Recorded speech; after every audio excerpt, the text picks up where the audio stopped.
Hi everybody, my name is I'm Second Lieutenant Jack Brown. I'm a couple of different positions. First and foremost, I'm a space operator, United States Air Force. Here, I wear a couple of different hats depending on what they need from me. I'm a range control officer some days. Some days I'm a sea surveillance officer. Other days I'm a flight control officer, which has a couple of things underneath it. I don't want to hit you with too many acronyms too fast. But that's most of it. Okay, tell us about your responsibilities. I mean, the range is always something that is integral to any launch. How integral is the range and making sure that everything's good to go as the drive to 48 is ongoing? So, point one, when you say the range, that's kind of a big statement. It's kind of commonly misattributed when you say the Eastern Range, what that actually is. A lot of people, when you say Eastern Range, they think Cape Canaveral, Patch Air Force Base, Kennedy Space Center, things like that. What the Eastern Range actually is a 15 million square mile box taking up most of the northern Atlantic out to the Horn of Africa. And that's sort of where we do our business. As far as what the range's responsibilities are on day of launch, we have three big disciplines. This is an incredible simplification, but three big disciplines. You have your instrumentation range operators. When I talk about range control officer, that's what that is. And their jobs are, we have all this fancy equipment lying around, and our job is to make sure what's required is working. We know what's mandatory. So say, hey, if this goes down, are we good? Or is it a hard no-go, we're not launching? If this goes down, are we good? Things like that. Then we have our surveillance people. We have an entire surveillance team. When I say sea surveillance officer, that's kind of what I'm talking about. And the job is to make sure that there's no one in our airspace, there's no one right off of the coast in the water for safety reasons. You obviously don't want a rocket running into a plane. And if we had to terminate flight for some reason, we don't want people directly under where that debris would be coming down for, again, obvious reasons. And then the third one is flight safety. And I think you'll be talking to someone about that. But our job as operators for flight safety is that in flight, it's a big thing. There's a lot we do before the launch, but in flight for traditional missions, so things like ULA launches, we make sure that the vehicle is behaving within acceptable parameters, and if it's not, we terminate flight, which is a fancy way of saying we blow up a bunch of shape charges on it and make sure it stops thrusting. Wow. So, the range one or two words. You're right. Well, the range is critically important when you talk about safety, not just for the rocket itself, the payload, and potentially when we start flying people again, but also people who could be in the path. You want to make sure that is out of the equation. Yeah. No, perfect. Again, another maybe common misattribution, I'm not sure. The 45th Range Squadron, our job isn't necessarily to launch rockets. We're a public safety function. That's our, first and foremost, that's what we do, is we make sure there's a company that owns rockets and they launch them. Insert SpaceX, ULA, Blue, whoever. Their job is to launch a rocket. There's a company that's building a satellite or a capability or whatever it is that's putting it on the rocket. And then there's the range. And our job is to make sure that whatever they're doing and whatever they're launching is done in a way that's safe and to another degree compliant with whatever it needs to be compliant with. That's really where we come in. We have a lot of technical purview over how that's done, but first and foremost, we're public safety. Very good. The Drive to 48, very ambitious, but I'm sure you're proud to be a part of it. It'd be incredible to achieve this and to do it consistently over the next several years. The Drive to 48 is something that we're pretty comfortable with at this level. There's obviously challenges associated with it, but from an operations standpoint, we're postured to handle that. We could do that. If you gave me 48 launches in a year, we could do that. And we're doing that in a couple different ways. There's been a lot of streamlining over the years of how we do things in the building. Another thing, I talked about being triple-hatted. I do a bunch of different positions depending on what the launch requires. I'm not even close to the only one who's like that. We have people who can sit 3, 4, 5 different positions on day of launch. We are all about redundancy. There's no really single thing that can go wrong that could stop, from an operations standpoint, that could stop us from doing 48 launches a year. What's it like out here on a launch day? Would you say it's tense? Is there a pressure factor involved? 99% of the time, no. It's pretty, it's not routine, because every launch has its little exciting moments, but it's not stressful unless something goes pretty sideways. And we've had a couple situations where we've gotten a little stressed, but for the most part, it's pretty low key. It's a lot less intense than you might expect from what's happening a couple miles away on the pad, where we've got it dialed in pretty well at this point. I have one question that you can answer, and I know about the drive to 48, but how many launches are you all supporting right now on the INVO? So we've done, as of AEHF, I want to say it's something around 20 this year, and we've got a few more on the schedule. We should be ending the year in the mid-20s. We've had more. What is it? I think not last year, but the year before, we ended around like 32. I want to say, but we've had times in the past where we've supported close to that 48 number. Now that was the technical level of those launches is a little bit different than it is today, but yeah, I would say we're going to end this year in the mid-20s. I would say. Michael? Thank you so much, sir. I do. Oh, I'm sorry, Dan. Question, Or Mark. I don't remember which launch it was, but the SpaceX booster that landed in the ocean. Yes. Were you?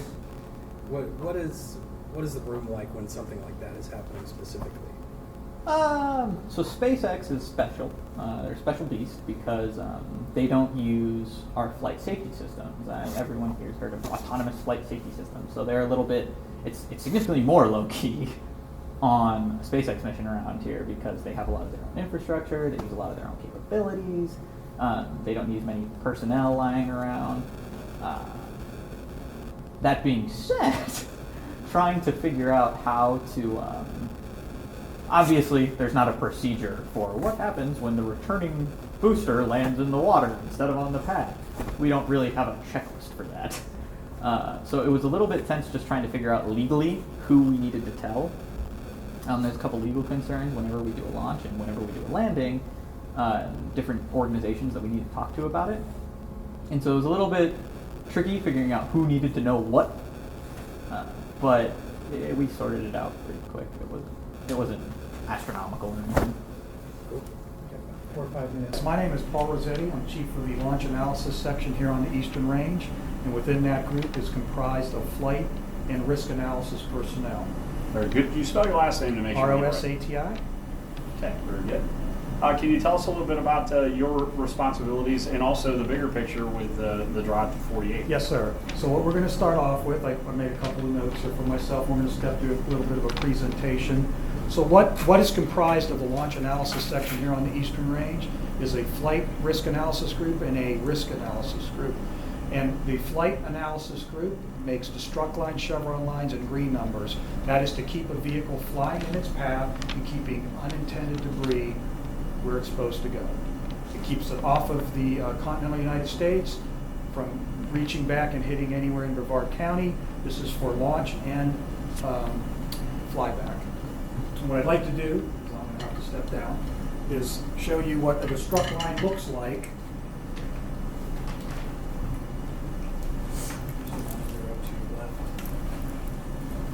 Okay, so this is in support of the STP-2 mission. So this is a Falcon Heavy that was launched a few months back. These are ascent destruct lines to keep the vehicle flying in that corridor should it have a bad day. Going to maybe show us what you're talking about. You can go up to that monitor. Well, these are the destruct lines. Okay. This is the nominal trajectory. This is the destruct lines it must stay in. If it flies off course and hits these destruct lines, this is the thing that's helping the drive to 48 is something called an Autonomous Flight Safety System. We're going to talk about that in a moment. I just wanted to first tell you what the group does. There's 20 of us.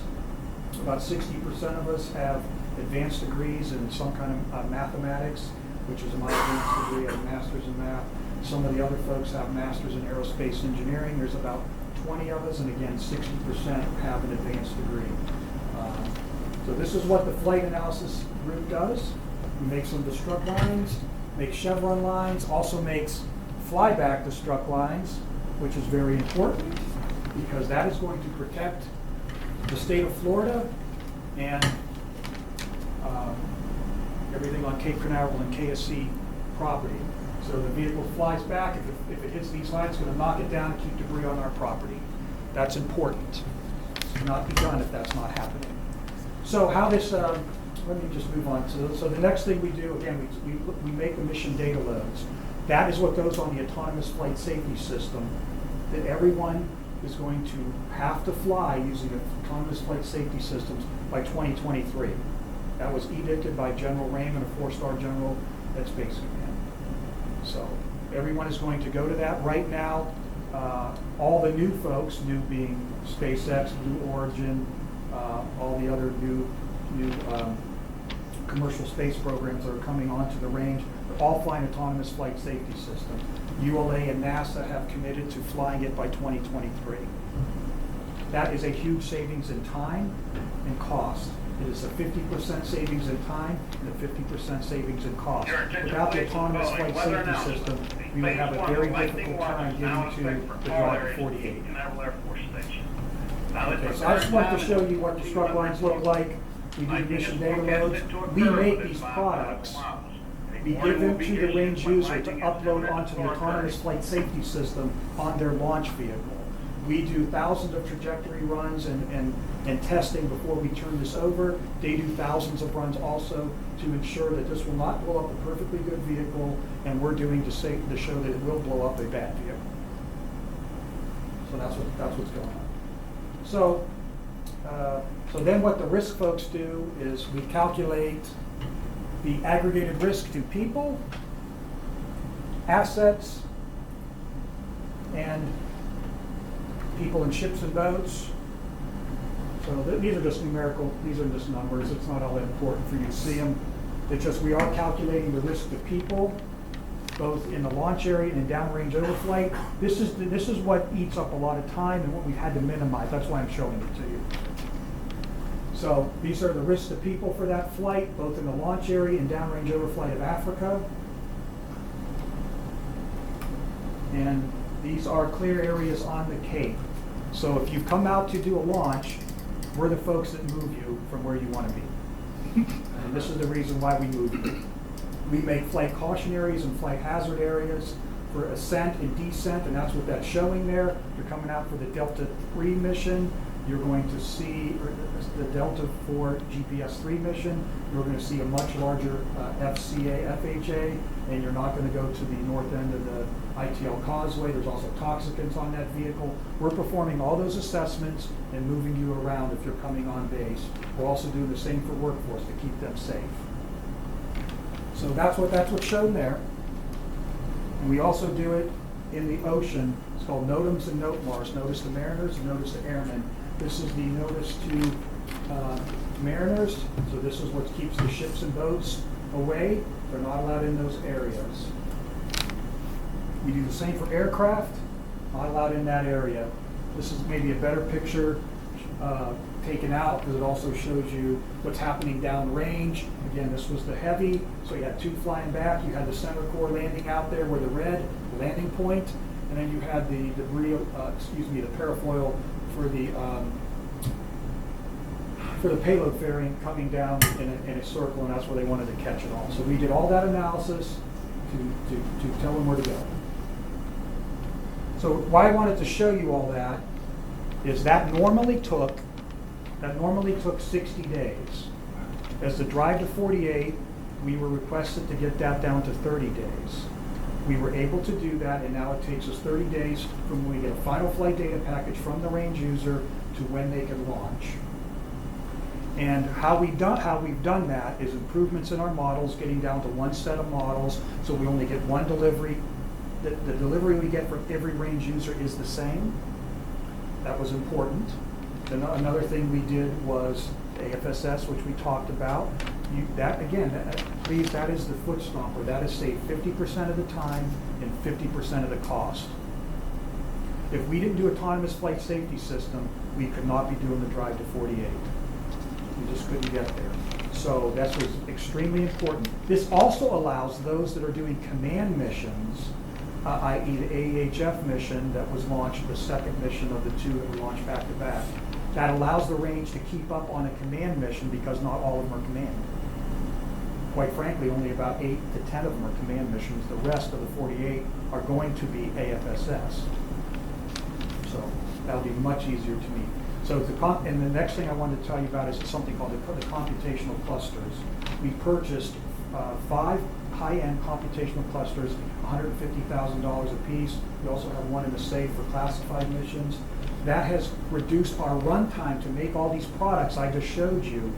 It used to take 10 days of just runtime, just computational runtime. It now takes 2. And our previous commander, General Monteith, who is now the head of the FAA AST-1 in Washington, D.C., he purchased those clusters for us when we told him what we needed to get to the drive to 48. Another thing that is very important to how to get to this drive to 48 is something called templating. I'm going to go back to the other slide.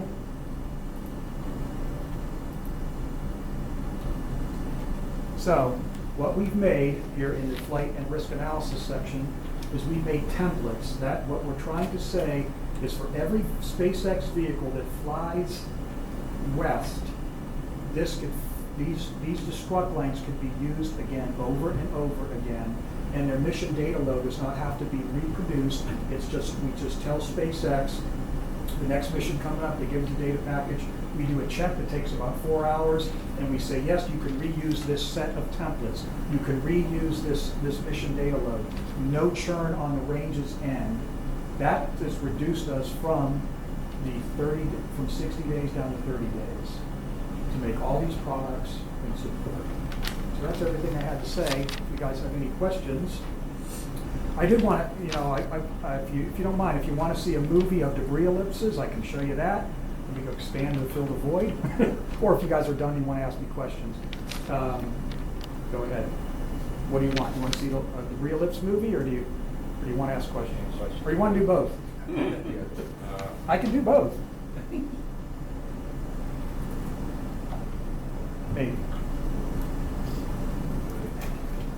Okay, so what this is that is the Ascent SDP-2 mission, and a deterministic model runs where it blows up once every second. So what you're seeing there, it's really hard to visualize, but you see a little growing, which you should be seeing. Is it frozen? Yeah, we see it. No, It's growing. You see a debris ellipse. That is the nominal launch of a vehicle, and it blowing up once every second. That is the debris being contained on our property by our destruct lines. And you will see that stay within that FCA, FHA, which is where we're keeping people out of for launches. And it's the same thing for flyback. So that's what we do, but that's a deterministic. That is a probability of 1 that it's occurring every second. To do it, to make those contours you see there, we add probabilities to it. So that's why you get ran out. It's either that or the toxic plume would be in your direction. There are no toxicants on the SpaceX vehicles unless they're flying a Dragon capsule or a propulsive Dragon capsule, Dragon 2. But Atlas and Deltas, when they strap on solids, they have toxicants involved. The GPS mission that you're coming out to see, if you're coming, has solids, toxics will be in play, but you're getting moved off of the causeways because of debris. When we run the toxics at 3-day, you might get moved out of another place. We don't know yet. We have to wait till we get on forecasted weather, and that's at L-3 day.